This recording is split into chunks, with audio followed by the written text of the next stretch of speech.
So I've been asked if you can revert back to its original from any pages that you've edited.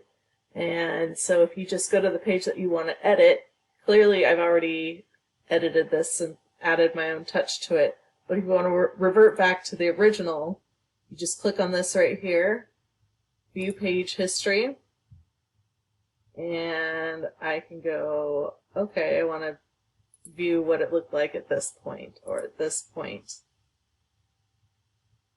And say I want to revert back to this, I can say restore this version.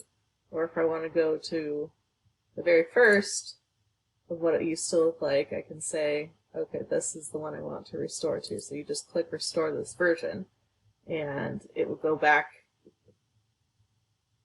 to exactly what you had before. Hope that helps.